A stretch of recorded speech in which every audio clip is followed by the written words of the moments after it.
They say the most unforgettable moments in life don't happen with thunder. They arrive quiet. A breath in the dark. A hand that lingers. A sound so soft you wonder if you imagined it, until it becomes the thread you hold on to when everything else breaks. This isn't a love story. It's not a miracle either. It's the story of a girl who could not see, and a man the world had stopped seeing. But somehow, they found each other. And a bell, a single rusted bell no bigger than a walnut, saved them both. Before we begin, if someone once changed your life without knowing it, tell us in the comments. We believe stories like these deserve to echo. And if you do too, subscribe. Because this one was never meant to be fiction.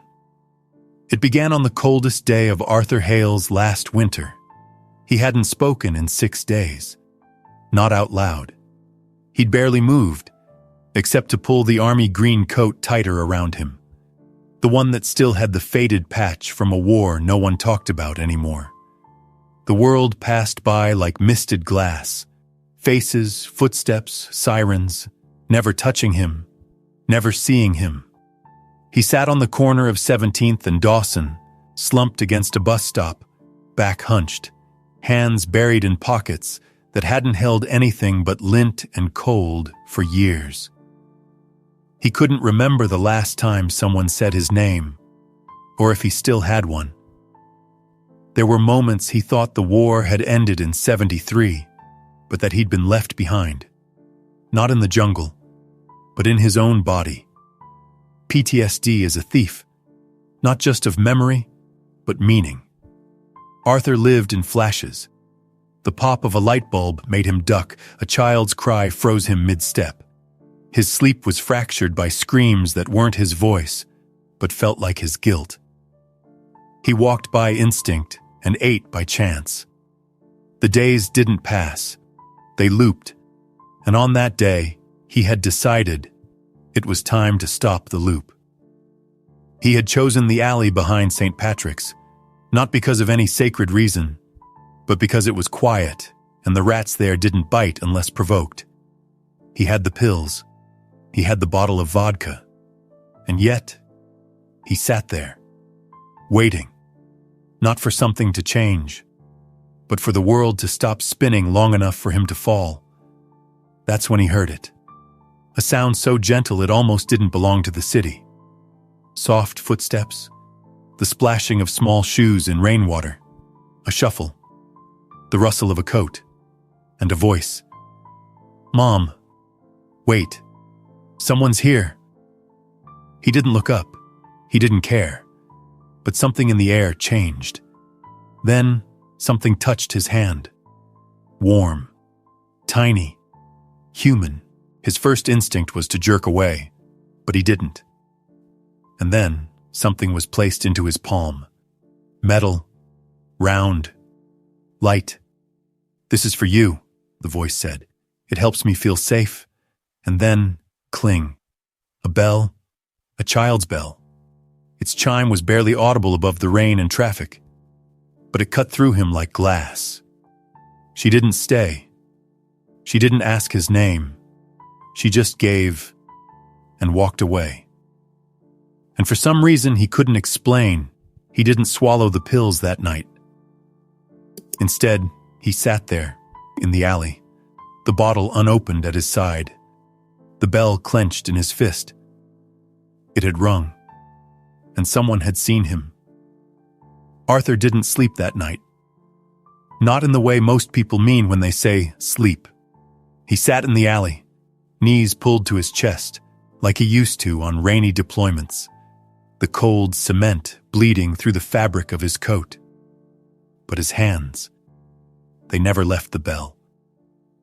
All night long, he turned it over again and again, the soft metal warm from his palm, the string frayed but whole.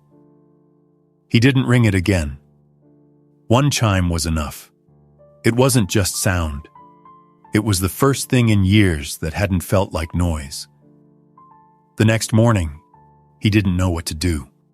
He was used to disappearing, used to waking up with frost in his beard and numb toes, then moving to the next bench, the next corner, the next place to go unseen. But that morning, something anchored him. He didn't want to be found, but he didn't want to be forgotten either. So he moved, not far, just enough. He walked for hours, sometimes stopping mid-step when a bus engine backfired or a passing car splashed too close. The city was always loud, too loud, but today it seemed quieter. Or maybe it was just that he had something in his pocket that made the silence bearable. By evening, he found a shelter, not because he trusted them, but because he had something now worth keeping safe.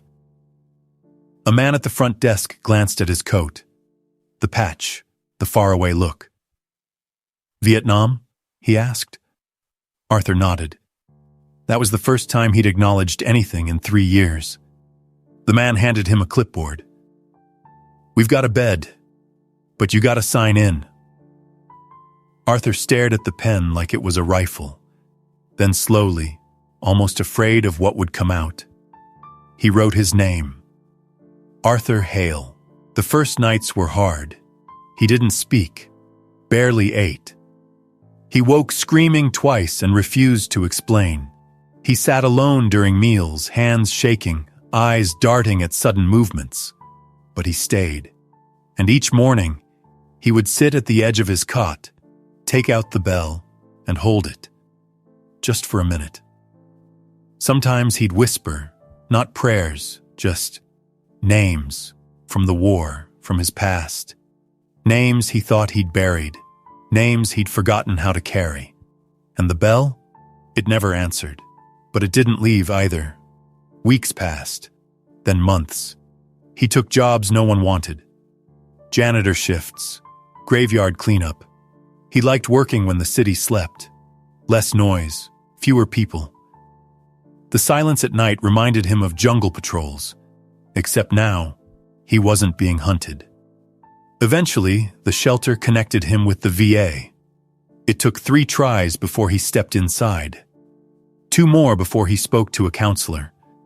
But when he did, it came out like floodwater. Everything. The guilt. The things he did. The friends he lost. The ones who died screaming his name.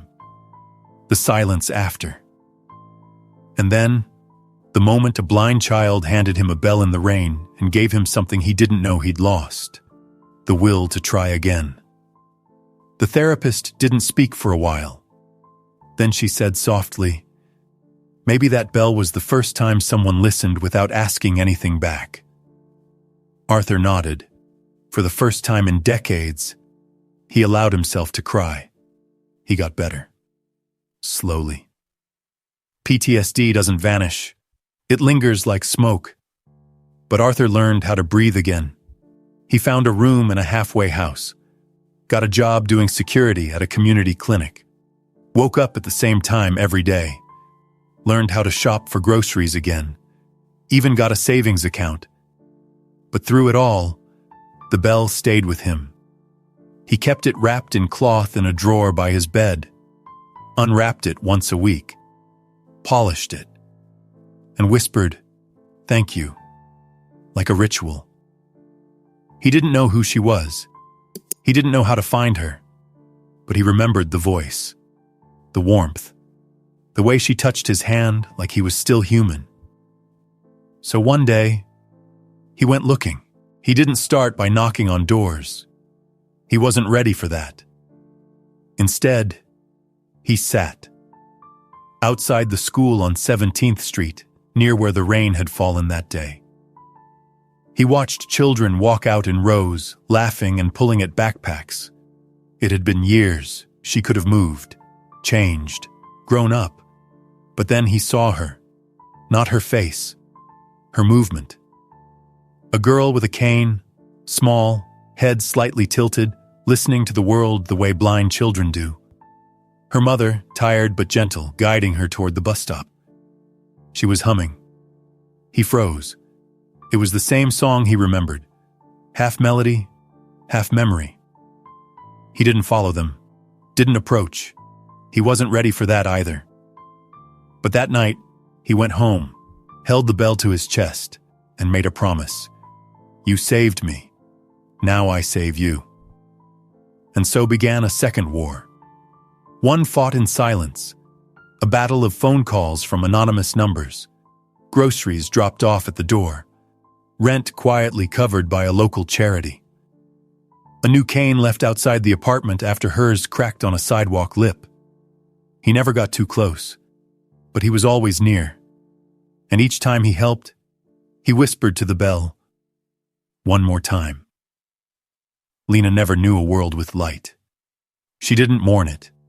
She didn't even understand the question when children asked her, what do you think colors look like? How do you describe something you've never lost? Her world was shape, texture, rhythm, and sound. The hum of refrigerator coils meant the kitchen. The sweet, acrid smell of laundry powder meant home. The steady, thin whistle in her mother's breathing meant still alive. She lived in constance, because constancy was survival. But life, as it always does, refused to stay constant for long. Her mother got sicker, not all at once. The illness crept in quietly, first as fatigue, then as coughing that didn't go away, then a silence that filled the space between words. And silence terrified Lena. Because in silence, she couldn't tell what was breaking. She was 13 the first time she tried to drop out of school. Not because she hated it. She loved it. She loved the clean press of braille under her fingers, the scratch of a pencil when someone wrote on the desk beside her. But she'd overheard her mother on the phone, pleading with a landlord, explaining why the payment was late again. That night, Lena sat at the dinner table, untouched bowl in front of her, and whispered, I can find work. Maybe the bakery will let me wash dishes. Her mother's voice was soft but sharp. You were not born to shrink, Lena. You were born to learn. And so Lena stayed. But she carried guilt like a second backpack. Every day she sat in class, she wondered what her mother was doing. If she was working too hard, if she'd had lunch, if she was hiding a cough again. That's when the gifts began. First, a new braille stylus, smoother than her old one, left in her cubby with no note. Then, a bag of groceries outside the door on the first cold night in October. Then, a voicemail from a blocked number. Don't quit. Not yet. The voice was old, gravelly, but warm. Familiar in the way a song becomes familiar before you realize you've heard it before. At first, Lena thought it was a mistake, but then it happened again. And again. She never talked about the voice with her mother. She didn't want it to stop. And some part of her, a part too deep to explain, trusted it. The voice didn't flatter, didn't scold. It just saw her. And being seen, when you've never seen anyone, mattered more than she had words for. In high school, she found herself whispering into the darkness. Not prayers, not hope, just thoughts. I wish I knew your name. I'm scared I'm not strong enough. I'm trying. She never got replies. But somehow the next day always brought something. A new book in braille slipped into her locker. A heater fixed before the landlord arrived. A warm scarf hanging on the doorknob. Then came college. She got in on scholarship, full ride. The night the acceptance letter came, she sat in the stairwell and ran her hands over the embossed seal of the university like it was scripture. That night, she got a voicemail. You did it. I knew you would. Just don't forget to pack gloves. It's cold up there. She laughed out loud. Not because it was funny, because it felt like someone had been waiting at the finish line for her all along. But college was different. The pressure was constant. The loneliness louder. She didn't have her mother anymore, just the memory of her laugh and the space where it used to be. The apartment was too quiet.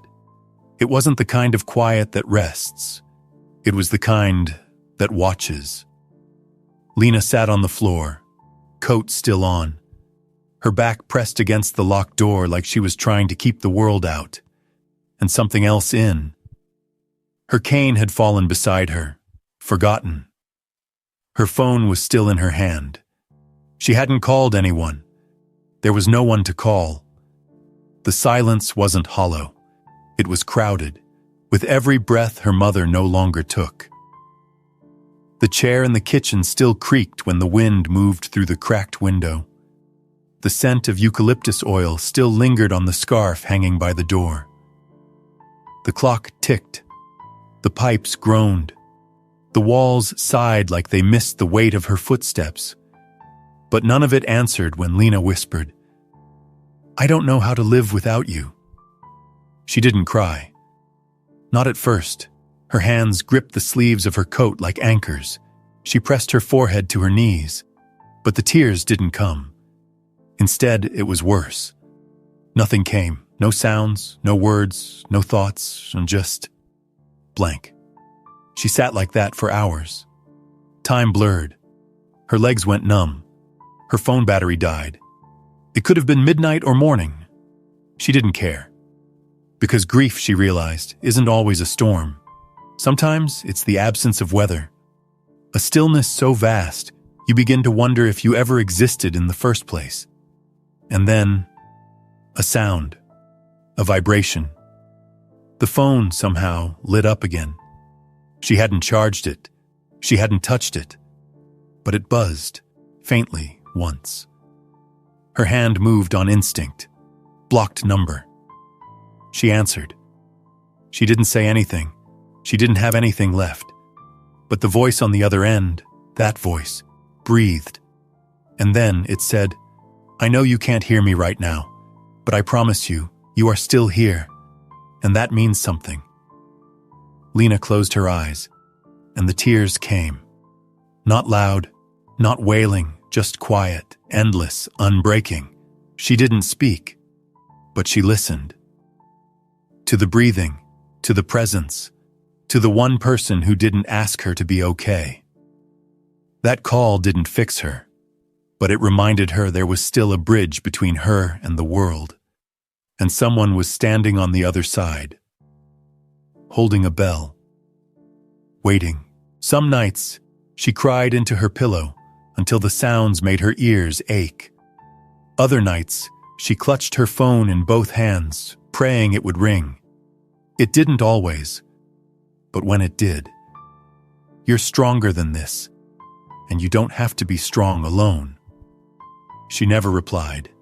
She didn't know how, but the voice became her map, her North Star. One night, after failing a midterm, she almost walked away. From school. From everything. She stood outside the library in the freezing wind, phone in hand, thumb hovering over the call button to a crisis line. Then, it rang. "Blocked number," she answered. Silence. Then, "You don't have to win every battle, Lena. You just have to survive today." She sank to her knees and sobbed onto the pavement, not caring who saw. And somewhere, blocks away, a man stood in a phone booth, tears falling down his wrinkled cheeks, the bell in his pocket warm from being held. They didn't know it yet. But that call had saved them both. Again. She graduated with honors, got accepted into a program for rehabilitation therapy.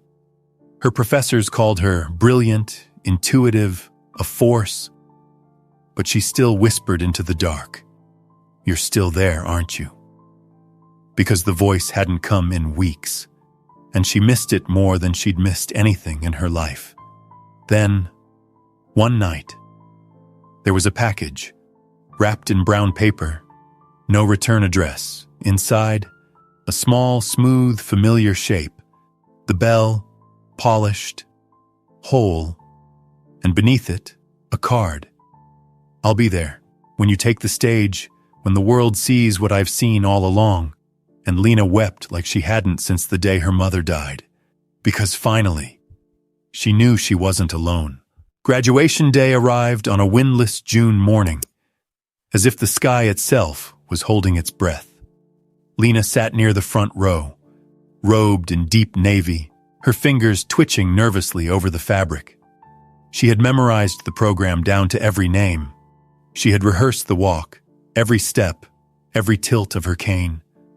But no matter how many times she told herself she was ready, she wasn't. Because today, the voice was supposed to come, and it hadn't. Not a message, not a call, not even a whisper in the dark. Just silence. And silence, for Lena, wasn't empty. It was absence. It was the space someone had always filled. Her fingers touched the pocket over her heart, where she had sewn a small pouch into the lining of her gown. Inside it, wrapped in soft velvet, was the bell. She hadn't rung it. She hadn't dared. Not since the package arrived. Not since the promise. I'll be there. She told herself not to hope, but she hoped anyway. The auditorium held over 2,000 people.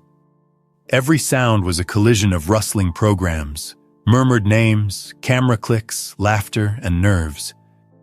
To Lena, it was like standing in the middle of a storm made of voices.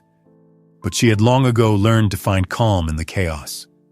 So she sat, waiting, listening. The dean took the stage. A low murmur of applause swept through the rows. One by one, names were called, and then hers. Valedictorian, recipient of the President's Medal, Lena Marin Hale. The applause began soft, then thundered, not polite, not scripted, real. The whole room stood. She rose carefully, fingers trailing the armrest, then the shoulder of the girl beside her. She smiled, one hand on her cane, the other resting briefly over her chest. The bell was warm. She stepped forward. She didn't hear it at first. The crowd was too loud, the room too full of movement. But as she walked toward the stage, the noise quieted, and through the hush, a single sound, cling, tiny, clear. As if struck not by hand, but memory, she froze. The bell, but not hers, from somewhere else. Her chin lifted, her breath hitched. The auditorium went silent. Footsteps echoed from the rear aisle, slow, deliberate, heavy. Gasps fluttered across the room like paper caught in wind. A man walked down the center, dress blues, white gloves, rows of medals pinned to his chest, ribbons faded with time. His back was straight, his stride steady, but his eyes, they trembled.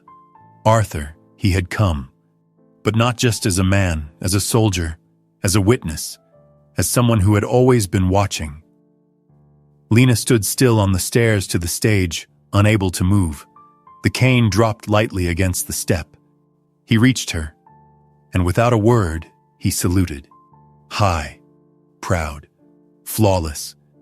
It wasn't a gesture, it was a vow. And for a moment, the entire auditorium stopped breathing. Lena raised her head toward the sound.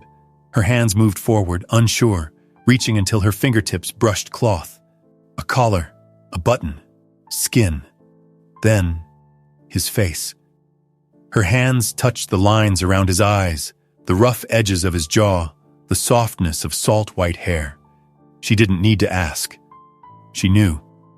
Her voice, when it came, was not loud, but it landed like a stone in still water. It was you, all this time. Arthur couldn't speak, not yet, but his hands trembled. The bell in his pocket pressed like a heartbeat. He took her hand, brought it to his chest. You saved me, he whispered, before you even knew how. A tear slipped down Lena's cheek, then another. I thought I was the one being helped. Arthur smiled, small, weathered, true. We saved each other. The audience was still silent, not because they were confused, but because they had never seen something so clear. And then, someone clapped, just once, then another, and another, until the room roared. But Lena didn't hear it.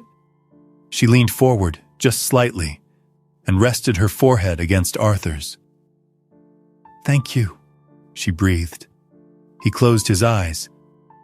"You saw me when no one else did, and I will never stop seeing you." She returned to her place on stage. Arthur stepped down into the front row, where the university president had quietly vacated a seat. No one questioned it. The man who had stood in shadow for so long was now exactly where he belonged, in the light. After the ceremony, no one approached them, not because they were afraid, but because they understood. Some reunions aren't meant to be interrupted. Arthur and Lena sat beneath an oak tree just outside the auditorium. The grass was damp, and petals from the flowering canopy above drifted around them like pieces of a memory finally letting go. For a long time, they didn't speak. He watched her face, how it tilted slightly toward the breeze, how her fingers brushed the hem of her gown like she was still grounding herself.